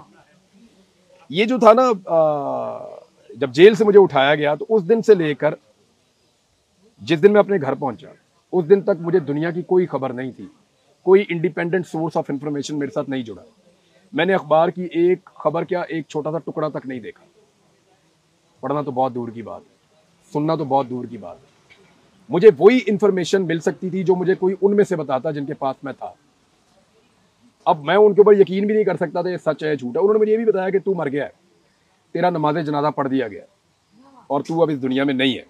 तेरे घर वालों ने तेरी नमाज जनाजा पढ़ दी है और पाकिस्तानी ये समझ रहे हैं कि तू मर चुका है, अब तेरा नाम लेने वाला और तुझे याद करने वाला भी कोई नहीं बचा। तो मुझे तो ये भी बताया था कहीं ऐसा, और मुझे इस पे बिलीव करना था। मुझे ये भी बताया गया कि मेरे घर के अंदर, अल्लाह ताला रहम करे, उस दिन मैं बहुत परेशान हो गया था, बल्कि मैंने टकरे मार मार के अपना सर फाड़ दिया था। जब मुझे ये बताया गया, एक आदमी ने मुझे इशारतन बात बताई कि आपके घर में एक नुकसान हो गया बहुत बड़ा, मैं वो बोलना नहीं चाहता अपने मुंह से। तो उस दिन मैं बहुत डिप्रेशन में चला गया था, बहुत परेशान हो गया था। मैंने बड़ी मिन्नत भी की और बड़ी लड़ाई भी की। उस दिन मैंने अपने आप को जख्मी कर दिया था ठीक ठाक उस चक्कर में उस दिन। तो आपसे डिमांड क्या थी कि आपको छोड़ दिया जाएगा? ये यार मुझे मुख्तलिफ, यानी एक तो ये कि जैसे बाकी सबके साथ था कि ये कह लो, ये कह लो, ये कह लो, ये कह लो, पॉइंट ऑफ व्यू पसंद नहीं है, ये वाला ठीक नहीं है, वो वाला पॉइंट ऑफ व्यू होना चाहिए। दूसरा, नवाज शरीफ के लिए सपोर्ट मांगते थे, 3 दफा मांगी मेरे से, मुझे बड़ा अफसोस हुआ। नवाज शरीफ को कैसे सपोर्ट कर सकते? होने का सारे अरसे में कौन सा ऐसा मौका था जहां आपको लगा कि हाँ अब मैं सरेंडर कर देना चाहिए मुझे? जब आपको जब ये बताते थे आगे कि भाई आपके फैमिली के साथ ये हो गया, आपको आगे ये भी आपने किसी शायद आपने अपने वकील जो दोस्त हैं मियां अली शफाक, उनके व्लॉग में आपने बताया था कि आपको ये भी आगे बताते थे कि भाई आपके फलाने साथी उन्होंने कर लिया है, मामला ठीक हो गया, सब एक ही पेज पर आ गए हैं, तो तुम अकेले जो है वो अड़े हुए हो। तो उस टाइम आप सोचते थे? खाना डालने आता था, उसने मुझे ये कहा था, उसने मुझे ये कहा था। और डालने आता था का मतलब है डालने ही आता था, खाना देने नहीं आता था। तो वो जो आदमी खाना डालने आता था, वो जगह कैसी थी जहाँ पे आपको रखा था? बहुत ही गंदी थी यार, तो पूछे ही ना आप। यानी अकेले आदमी की कोई जिंदगी होती है, आपको पिंजरे में बंद कर दे कोई अकेले को और आप बैठे रहे सारा दिन, बल्कि कई दिन बात ही ना करे किसी से, तो आदमी ज़हनी तौर पे पागल हो जाता है। सूरज की रोशनी वगैरह, वो आवाज आती थी जोहर की, अब असर की, ऐसे, तो उसमें जो है वो, यानी कुछ ऐसी जगहों पे मैं रह जाऊं तो बिल्कुल सूरज की रोशनी सोच ही नहीं सकते आप, बिल्कुल नीचे तय खाने में, छोटे से पिंजरे में। क्या चीज हिम्मत देती थी? वॉशरूम, अल्लाह रब्बुल इज्जत। देखें, अल्लाह ही याद आता है आपको सबसे पहले, और वही याद आना चाहिए आपको उसूलन भी। तो मेरा रब भी सब्र देता है। मैं तो भाई 2 घंटे नहीं रह सकता बंद, मैं सच आपको बात बता रहा हूँ। जिस तरह मैं आज़ाद तबीयत आदमी, मुझे कोई 2 घंटे बंद करे ना तो मैं पागल हो जाता हूँ। तो मेरे अल्लाह ने पता नहीं कैसे ये टाइम गुजारा, मैं सोच भी नहीं सकता कि 142 डेज, ये लगभग 4.5 महीने बनते हैं, एक हफ्ता काम, तो इतने दिन गुजर गए पता नहीं चला। और मेरा मालिक है जिसने ये दिन गुजारे हैं। इसमें बड़ी कैफियत थी, कभी मैं बहुत मजबूत महसूस करता था अपने आप को, कभी बहुत कमज़ोर महसूस करता था अपने आप को, कभी मैं बड़ा ज़िद्दी बन जाता था, कभी मैं बिल्कुल कोऑपरेट करना चाहता तैयार हो जाता था कि बस ठीक है जी। हाँ, लेकिन मेरे रब ने नहीं होने दिया। जो देखें, मैं आपको एक चीज़ बताऊं, आप अपनी इज्जत के मालिक हैं ही नहीं, आप अपनी इज्जत के मालिक हैं ही नहीं। अगर मैं अपनी इज्जत का मालिक होता तो मेरे पास इज्जत ही ना होती, मैं इस काबिल ही नहीं हूँ, क्योंकि इज्जत का मालिक मेरा रब है, तो वही देता है इज्जत, राज़िक भी वही है, इज्जत भी वही देता है, जिंदगी की हिफाजत वो करता है। एक दिन मैंने वहाँ एक आदमी को बोला, मैंने कहा जब मेरा रब चाहेगा ना, मैं तुम सबके बीच में से गुजर के चला जाऊंगा और तुम मुझे नहीं रोक सकोगे। तो उसने कहा फिर लड़ता क्यों है, तंग क्यों करता है? मैंने कहा वो तो मेरा काम यही है ना कि मैं ये करूं, यार जाना तो है ना। लेकिन आप साफी थे, मिलिटेंट तो थे नहीं कि आपकी कोई ट्रेनिंग होगी। तो वो मैं उन्हें पूछता था, मैं कहता था यार मैं कुछ दहशतगर्द हूँ, ये क्या चल रहा है मेरे साथ। तो मैं, बल्कि मुझे मेरे कुछ दोस्त अब ये कहते हैं आप गलत वक्त पे गलत जगह पे थे। अच्छा, एक्चुअली देखें, ये जो कुछ भी पाकिस्तान में हुआ, शायद उस वक्त ये सारा कुछ करने के लिए अब इस निज़ाम को ये लगता था इसको अंदर रखना ज़रूरी है। मेरी हालत बड़ी ख़राब हो गई थी, मैं यानी मुझे दौरे पड़ते थे, मैंने कभी किसी को बताया नहीं, मुझे फिस्ट पड़ते थे, मैं बेहोश हो जाता था, मेरा ब्लड प्रेशर कंट्रोल में नहीं आता था। एक दिन जब मैं बेहोश हो गया तो एक मुझे वो याद है, बंदा सांवला सा था और उसके मास्क था उसके साथ चेहरे पे, नकाब था उसके चेहरे पे। उसने मुझे कहा कि आप जल्दी छूट जाएंगे। मैंने कहा तुम झूठ बोलते हो, मेरी हालत बहुत ख़राब थी, तुम झूठे हो, तुम लोग झूठ बोलते हो। उसने कहा नहीं, आप जल्दी छूट जाएंगे, हमारा चीफ जस्टिस आ रहा है, फिर हम आपको छोड़ देंगे। अच्छा, ये नए चीफ जस्टिस आने से पहले की बात, जो अब इस टाइम मौजूदा, उनसे पहले उसने मुझे तारीख दी थी, उसने कहा था जी 17 तारीख को हमारा चीफ जस्टिस आ रहा है और तुम छूट जाओगे। फिर क्यों? तुम वो छूट चीफ जाओगे। जस्टिस आपको पसंद काजी करते फायद हैं? ईसा साहब, वो आपको पसंद करते हैं? नहीं, उन्होंने कहा हमारा चीफ जस्टिस आ रहा है। वो प्रॉब्लम ये था कि वो बंदयाल साहब के होते हुए मुझे छोड़ना नहीं चाहते थे। उन्हें डर था कि शायद बंदयाल साहब मुझे सुप्रीम कोर्ट में बुलाकर पूछ लेंगे, और उन्हें ये तो लगता था कि काजी साहब ने आपको काजी परेशान साहब तो किया कह है, रहे हैं ये तो कि आपको उनका मशहूर होना काजी चाहिए। साहब को तो मैं कहता हूँ 200 साल उन्हें रहना चाहिए चीफ जस्टिस, जितना उन्होंने मेरे पे एहसान किया। लेकिन बात यह कि काजी साहब ने वाकई साबित किया, उन्होंने मुझे बुलाकर नहीं पूछा कि आप इस मुल्क में सबसे ज्यादा देर तक गायब रहने वाले जर्नलिस्ट हैं। और आपकी ख्वाहिश थी कि वो मुझे बुलाए, आपने? मैंने कई दफा कहा कि मुझे बुलाकर पूछे, मैं उन्हें बताऊं कि आपका शुक्रिया, ये क्या हुआ, और उनका शुक्रिया भी अदा करूं। लेकिन वो तो ये कहते हैं कि आपने बाहर आकर बताया ही नहीं कि मैं लापता हो गया बुला था। के पूछ ले, मैं बता देता हूँ। मैंने तो काजी साहब को कहा कि बुला के पूछे, मैं बता देता हूँ। किसको बताऊं मैं, किसको बताऊं? सेशन कोर्ट में जाके बताऊं? उनकी इतनी जरूरत है? किसको बताऊं? पुलिस के एसएचओ को जाके बताऊं कि तेरे आईजी ने बिल के मुझे गायब करवाया था, वो कार्रवाई करेगा? किसको बताऊं? कहां पे जाके रिपोर्ट लिखवाऊं? मुझे आप बताएं कि जो लोग मुझे उठाकर ले गए थे, उनके मुकाबले में कौन से थाने में जाऊं मैं? कोई दर्ज करेगा मुकदमा? वो गोलियां खा के वजीर आजम बैठा हुआ था, मेरा मुकदमा कर दो, मेरा मुकदमा कर दो, नहीं हो रहा था। मजाक है? काजी फायद ईसा चीफ जस्टिस थे तो मुझे बुला लेते, मुझे पूछते क्या हुआ था, मैं बताता, पहले शुक्रिया अदा करता कि जी आपका चीफ जस्टिस बनने का बहुत शुक्रिया, आप बने तो उन्होंने मुझे छोड़ा। उन्होंने कहा था हमारा चीफ आएगा, हम तुझे छोड़ देंगे, तो छोड़ दिया उन्होंने, आप आ गए। अच्छा, छोड़ दिया आपको। तो छोड़ने के बाद सबका यही था कि यार अब ये किसी ना किसी सेटलमेंट के जरिए आएगा, ज़ाहिर है वापस ही आ गया है, तो अब आके ये खामोश हो जाएगा, बोलेगा नहीं, और ज़ाहिर है कुछ डिमांड्स होंगी। एक तो डिमांड अंदर थी ना, वो नहीं पूरी हुई, तो उसके बाद ये डिमांड भी होंगी कि आप बाहर जाएंगे तो आप उसके बाद नहीं बोलेंगे। लेकिन आपने तो फिर दोबारा कुछ अर्सा रेस्ट किया, दोबारा रिफ्रेश हुए, और फिर से घोड़े शोड़े चलाए मैंने घोड़े शोड़े आपने चलाए और फिर आप शुरू हो गए। बात क्यों नहीं आते आप? नहीं, मैं कुछ गलत काम तो नहीं कर रहा। देखिए, गैर आईनी और गैर कानूनी है तो आज भी मेरे तंग करते हैं ना आप। मेरे ऊपर मुकदमा दर्ज हो सकता है। देखिए, आप लोग भी यही काम करते हैं, मैं भी यही काम करता हूँ, हम लोग कोई मुख्तलिफ काम तो नहीं करते भाईजान। आप भी यही काम करते हैं, मैं भी यही करता हूँ, हामिद बीर भी यही करते हैं, मुतीउल्लाह जान भी यही काम करते हैं, सिद्दीक जान यही काम करते हैं, लेकिन वो बहुत ज्यादा करते हैं। तो हम सारे लोग एक ही काम करते हैं, तो मेरे पे इतनी मेहरबानी क्यों की गई? सवाल ये है। यानी मैं ये पूछता था तो मुझे वो एक दफा उसने कहा इम्पैक्ट। अच्छा, मुझे एक ऑफिसर ने कहा, मैं तो उसको देख नहीं पाया, मेरी आंखें बंद थी, इम्पैक्ट। और हम आपको मोल्ड करेंगे। मैंने कहा ठीक। वो टाइम गुजर गया यार। देखे, मैंने आके बड़ा सोचा, मैं अपने आप को सीरियसली आपको बताऊं, मैं अपने आप को बदलना चाहता था। मैंने अपने आप को कन्विंस किया था कि मैं वापस आके ये काम ही नहीं करूंगा। अच्छा। इतनी तकलीफ दी मैंने अपनी फैमिली को, अपने बच्चों को। मेरी एक बेटी है, वो बड़ी परेशान हो गई थी, मेरी वाइफ, मेरे बच्चे, माँ बाप का तो मुझे सबसे ज़्यादा दुख है, सबसे ज़्यादा तकलीफ है।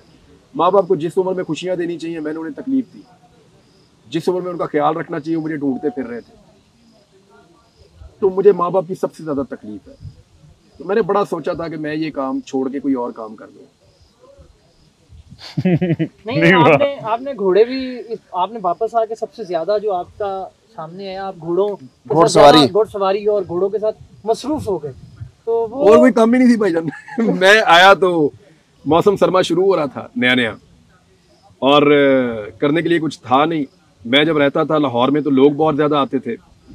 मैं अपने आप को ठीक करने की कोशिश करता था, थेरेपी अपनी करता था, बोलने की कोशिश करता था, तो कोई ना कोई आके मुझे वो वाक़यात याद दिलाता था, तो मुझे दोबारा मैं वापस रिकवरी से पीछे चला जाता था। फिर मैंने घर वालों से प्लान किया कि मैं यहाँ से जा रहा हूँ। फिर हमारे पास चकवाल में ज़मीन है, मैं वहाँ चला गया। वहाँ पे मेरे पास एक घोड़ा था, फिर मैंने एक और लिया, फिर मैंने एक और लिया। क्योंकि मुझे जर्मनी से एक डॉक्टर थे, उन्होंने कहा do you have horse's around you. मैंने कहा जी हाँ है एक तो। उन्होंने कहा spend your maximum time with the horse's. अच्छा। मैंने कहा जी वजह, उन्होंने कहा ये थेरेपी करते हैं। अच्छा। गोरा था डॉक्टर जर्मनी से, किसी ने वहाँ से पाकिस्तानी ने उससे मेरा रब्ता करवाया था। अच्छा अच्छा। फीस उसी ने पे की उसको। अच्छा। तो उसने मेरी बातचीत सुनी, उसने कहा जी आपको ये इश्यूज आ रहे हैं, ये इश्यूज आ रहे हैं। मैंने कहा, कहते जी ये घोड़े जो हैं इनके साथ आप टाइम स्पेंड करें, इससे आपको मदद मिलेगी रिकवरी में। मेरा मानना है कुरान पाक पढ़ने से बहुत मदद मिलती है, लेकिन घोड़ों के साथ मैं घोड़ों को नहलाना, उनको मालिश करना, उनके ऊपर राइडिंग करना, यही काम करता रहता था। तो शायद उन्होंने मुझे थोड़ा सा साइकोलॉजिकली उन्होंने मुझे, उनके साथ एक अटैचमेंट थी इमोशनल, शायद उसकी वजह से भी। फिर बच्चे मेरे पास आ जाते थे, वहाँ पे रहते थे 2-2 3-3 दिन, तो बच्चों के साथ भी आपका टाइम अच्छा गुजरता। तो मुझे शुरू में लोग कहते थे कि 2 साल तक हमें ये पता है कि आप ठीक नहीं होंगे। अच्छा। तो अल्लाह ने किया कि 4-5 माह में मैं ठीक हूँ माशाल्लाह। अच्छा, जब आप अंदर थे, एक कैसा हो वो निजामाबादी पहुंच के डायरेक्ट उसी घोड़ा चला रहा था मैं, तो वो मेरे 1-2 दोस्त हैं, वो ये करते हैं। मैं एक मेले में चला गया, उन्होंने मुझे थोड़ा सा बताया हुआ था प्रैक्टिकल इसका, मैंने किया ट्राई। वो पहली दफा किया था? पहले मेले में गया हूँ मैं। अच्छा। लग गया, तुक्का लग गया, बस हो गया। अच्छा, जब आप उसके बाद उन्होंने बड़ा कहा, मैंने कहा नहीं हूं नहीं। अच्छा। गैर कानूनी तौर पर आपको अगवा किया गया था, उस दौरान आपसे मुतालिक बड़ी अजीब किस्म की खबरें भी फ्लोट होती रहीं। कभी ये भी बताया गया कि आपकी ज़ुबान जो है वो काट दी गई, कभी इस तरह का भी तासर दिया गया कि आपको बड़े अच्छे तरीके से ट्रीट किया जा रहा है, आपको मैकडॉनल्ड्स खिलाए गए, ये भी एक खबर आई थी। तो क्या वजह थी कि इस तरह की खबरें, तासर क्यों फैलाया जा रहा था? ऑब्वियसली आपकी फैमिली ने भी उससे देखिए, बाहर जितने लोग हैं उतनी खबरें हैं। लोगों को ये होता है ना कि मेरे ख्याल में टॉक ऑफ द टाउन ये थी कि इमरान रियाज किधर गया, आई थिंक। हाँ, तो हम सोशल मीडिया में जब काम करते हैं तो जिस चीज़ में लोगों का ज़्यादा इंटरेस्ट होता है तो हम उस चीज़ को खबर बनाते हैं। तो मेरे ख्याल में बहुत सारे लोग एथिक्स का ख्याल नहीं रखते। मैंने एक बंदा है जो सहाफ़ी नहीं है लेकिन पाकिस्तान से बाहर है, उसको मैंने फ़ोन किया, मैंने कहा यार ये आपने क्या लिख दिया है और ये क्या बोला आपने, ये नहीं मेरी सुपारी दे दी गई किसी को। हाँ। मैंने कहा यार मेरे घर में मेरे फैमिली भी देखती है। उन्होंने कहा जी तुम उन्होंने ब्लॉक कर दो ना, मैंने ब्लॉक करा दो, लेकिन भाईजान हमारे 4 पैसे बन जाते हैं। अब वो he is not a journalist. अब उनके 4 पैसों के लिए या उनकी कमाई के लिए वो कुछ भी लिखेंगे और वो करेंगे। तो बहुत सारे लोग ऐसे भी होते हैं ना बीच में, वो कह देते हैं। लेकिन एक बड़े क्रेडिबल जर्नलिस्ट ने किसी इंटरनेशनल मीडिया से ये खबर दे दी थी कि मैं नहीं रहा, तो उसका कहते हैं इम्पैक्ट बहुत ज़्यादा आया था, बड़ा हैवी किस्म का। तो उस दिन कहते हैं जी हम हिल गए थे, बहुत सारे लोगों ने मुझे कहा। लेकिन मेरे फादर ने मुझे एक बात की, उन्होंने कहा यार एक दिन भी ऐसा नहीं लगा कि तू नहीं आएगा।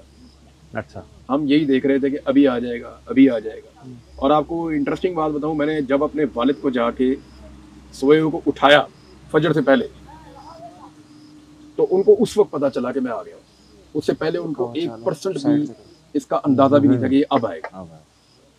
यानी मुझे और मेरे घर वालों की कनेक्टिविटी 0 थी इस सारे ड्यूरेशन। अच्छा, कोई एक राब्ता नहीं था, एक राब्ता नहीं था मेरा दुनिया के साथ, कोई राब्ता नहीं था। हर राब्ता मेरा कट गया था, मुझे कुछ पता नहीं था कि बाहर क्या हो रहा है, मेरी फैमिली के साथ क्या हो रहा है। और मुझे सबसे ज्यादा परेशानी ये होती थी कि फैमिली के साथ क्या हो रहा है।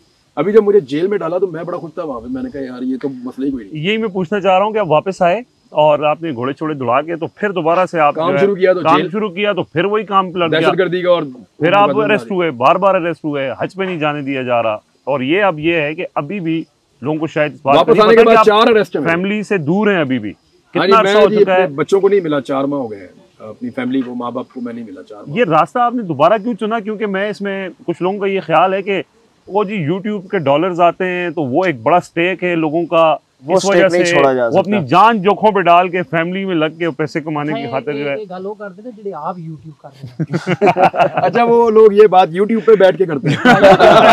टीवी पे प्रोग्राम ही नहीं करते। इतने पैसे नहीं आते। मैं शायद बहुत पैसे टीवी चैनल से भी कमा लेता था। मैं कंप्रोमाइज करता और टीवी चैनल पे जाके बैठता तो ज्यादा पैसे कमाता, और भी कमाता, अच्छे लगते हैं आते हुए पैसे। और अगर पैसे ज्यादा कमाने हैं तो वो तो प्रॉपर्टी के काम में उससे भी ज्यादा है। और सिस्टम में आ जाए तो और ज्यादा पैसे तो उनके साथ मिल जाए तो आपको पता है मुझे 11 दिन चुप रहने के कितने पैसे मिल रहे थे? No one can even imagine. जब मैंने वीलॉग शुरू किया तो इलेक्शन में 11 दिन बाकी थे, मुझे ये ऑफर आई थी 8 फरवरी वाले में। हाँ जी, अच्छा, मुझे ऑफर आई थी कि अगर आप 9 फरवरी से बोलना शुरू करें तो जो चाहिए जहां चाहिए मिलेगा, कभी नाम भी ECL में नहीं होगा। अच्छा, ये डील ऑफर हुई थी। हाँ, और इतनी बड़ी अमाउंट थी कि मेरे ख्याल में कोई यूट्यूबर 1 साल में नहीं, 3 साल में भी नहीं कमा सकता। अच्छा, हाँ। नहीं, उसमें क्या कायदे मिल्लत को और ऊपर लेके जाना था? उसका मतलब ये था कि 11 दिन और चुप कर। नहीं, मतलब उसमें आप चुप खामोश हैं बस। हाँ, आपने 11 दिन चुप रहो। ये कायदे मिल्लत अखबार में इश्तिहार लग गए जी कि वजीर आजम नवाज फिर शरीफ नहीं बना। ये क्या इनके साथ क्या हुआ है? जरा अंदरूनी कहानी बताएं इमरान भाई। मैं आपको एक बात बताता हूँ, नवाज शरीफ साहब अंदर से टूट का शिकार है।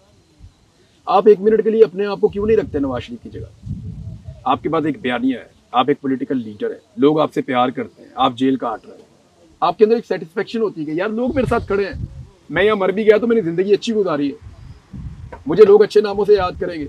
जिंदगी में और क्या करना था?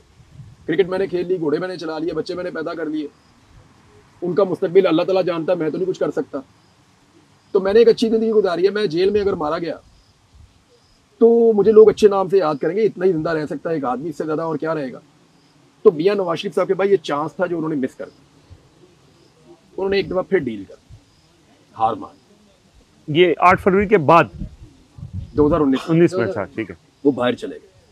मियां साहब को डील करते वक्त ये लगा कि जैसे माजी में उन्होंने डीलें की हैं, इस दफा भी ये डील करके तो मियां साहब अपना एक बयानिया बना के और गेम में वापस आ जाएंगे और लोगों को पता भी नहीं चलेगा।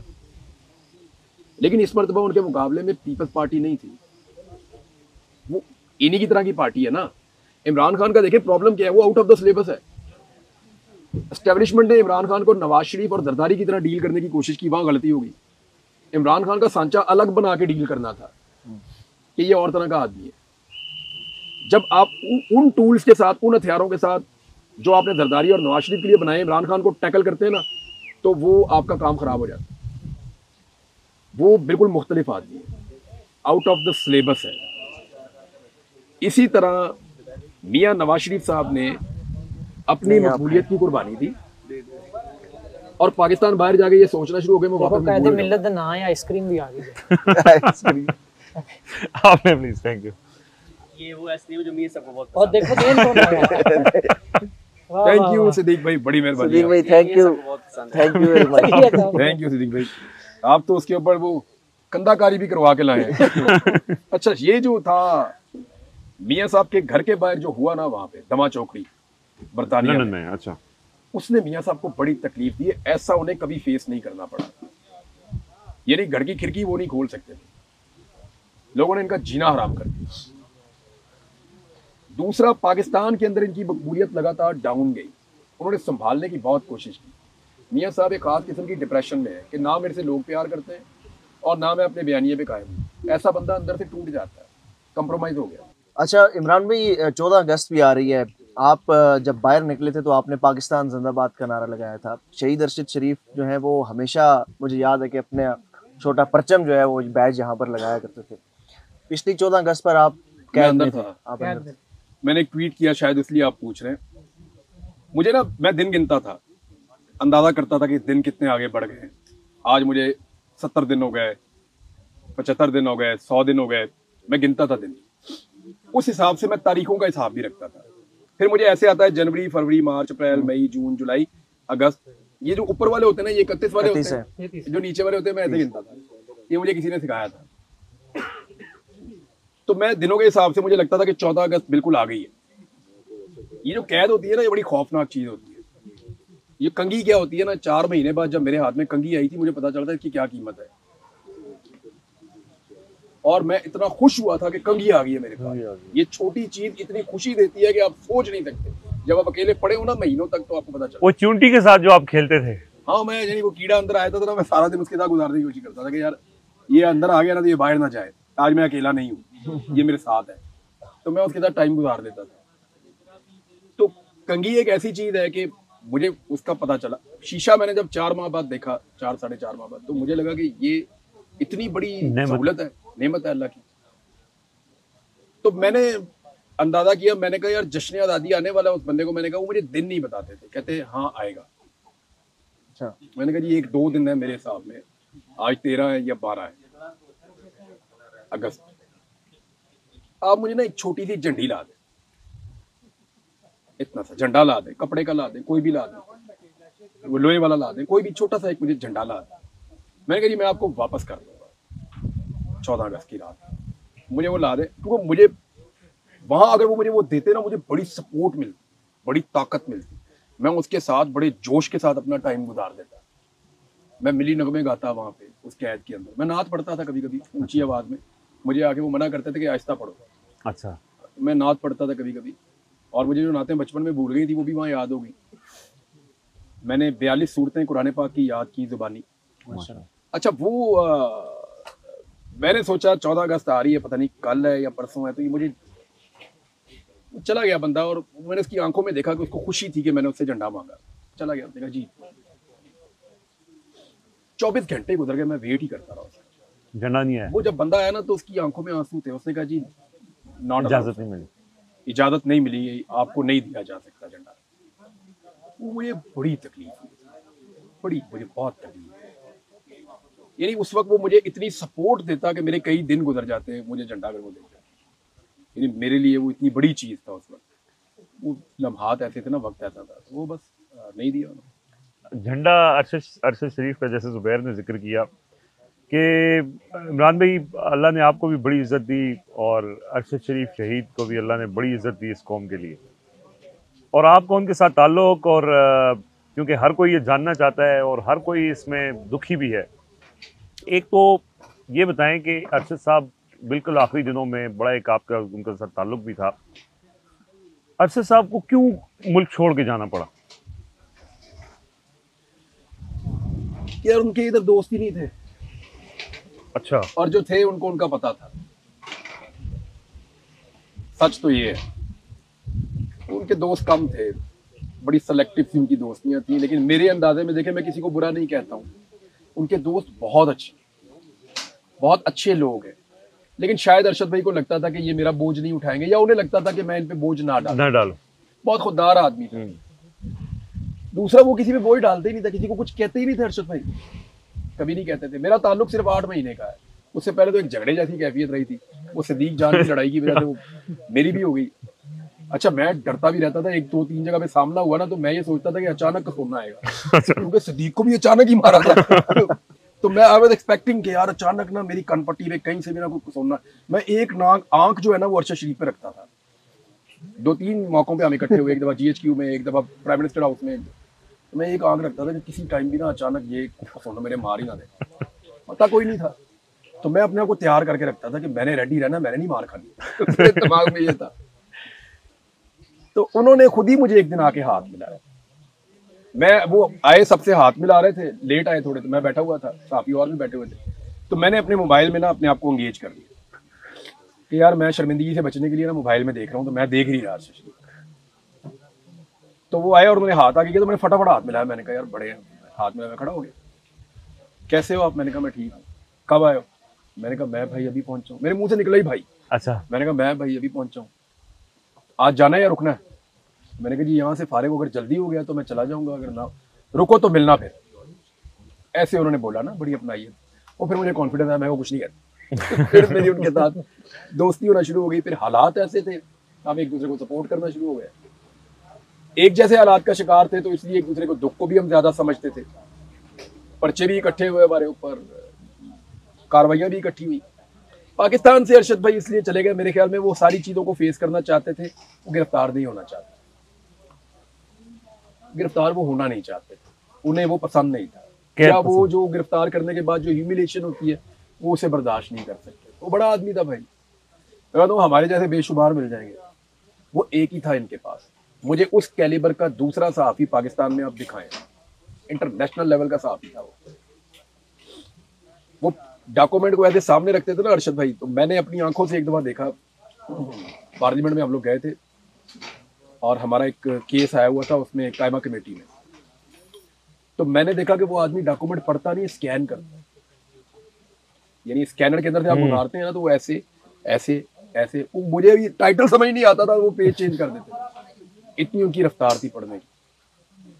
तो वो जीनियस थे यार माशाल्लाह। और फाइलें पढ़ने का, डॉक्यूमेंट्स पढ़ने का, डॉक्यूमेंट्स के लिए इवन पैसे खर्च करने का, वो किसी भी लेवल तक जाते थे अपनी खबर के लिए। आपके पास दूसरा वैसा नहीं है, छोटी मोटी लड़ाई थी यार, ये खत्म ही हो जानी थी। इमरान भाई आप अभी नहीं हुई ना, साल बाद हो जाएगी, चलो 5 साल बाद हो जाएगी, आप 5 साल बाद ना मुझे दूसरा अरशद शरीफ दिखाइए। इमरान भाई आपको लगता है कि अरशद साहब को नहीं जाना चाहिए था? कहीं फील होता ना जाते यार, मुझे तो कभी लगता मुझे भी चले जाना चाहिए था। यानी वो जब मैं कैद में था तो मुझे लगता था मरना ज्यादा आसान है, मरना ज्यादा आसान मुझे लगता था। लेकिन जब मैं अरशद भाई की फैमिली को देखता हूँ तो मुझे लगता है कि यार कोई रोक लेता। लेकिन देखें, मौत को कोई नहीं रोक सकता, मौत को कोई नहीं रोक सकता, वो कहीं भी आ जाती है आदमी को। उन्हें अल्लाह रब्बुल इज़्ज़त के पास जाना था और शहीद बन के जाना था, तो शहीद हो गए वो अरशद भाई। वो हम सबसे आगे निकल गया, हमने पहुंचना है वहाँ पे, तो हमसे पहले पहुंच गए। तो पता नहीं क्या था किस्मत में, लेकिन हमारी किस्मत में इतना बड़ा आदमी नहीं था, हमने खो दिया। इमरान भाई बस वाइंड अप करते हैं, आपने बहुत ज़्यादा हमने टाइम लिया है। आखिर में इस वक्त जो पाकिस्तान के हालात हैं उसके ऊपर मुख्तसर आप एक कमेंट कर लें और अपने नाजरीन के हवाले से कोई पैगाम आप देना चाहें। मेरी नाज़रीन से एक गुजारिश है कि आप इस चैनल को सारे लोग सब्सक्राइब करें और इसको लाइक भी करें, दोस्तों के साथ ज़रूर अब आप शेयर करें, क्योंकि अब आपने इस चैनल का भी ख्याल रखना। उसकी वजह ये है कि ये सारे प्रोफेशनल जर्नलिस्ट हैं और मैंने इन्हें काम करते हुए देखा है। ये लेग वर्क करने वाले लोग हैं, दफ्तरों में जाने वाले लोग हैं, खबरें ढूंढने वाले लोग हैं। ये आपको खबरें देंगे और आप इनकी खबरों के ऊपर भरोसा कर सकते हैं, इसलिए कि ये प्रोफेशनल जर्नलिस्ट है। ऐसा आपको नहीं होगा कि कोई टेबल स्टोरी या आपको कोई कहीं से घड़ के ला के आपको कोई कहानी देंगे, ये लोग ऐसा नहीं करेंगे। बहुत सारे लोग जो है वो आपको ऐसे घड़ के भी कहानियाँ दे रहे हैं, आप उन्हें भी देख रहे हैं, कोई बात नहीं, लेकिन आप इन्हें ज़रूर देखिए, इन्हें ज़रूर सुनिए और अपने दोस्तों के साथ शेयर कीजिए। पाकिस्तान के बारे में तो मैं रिजवान भाई आपको एक बात बताऊँ, जट साहब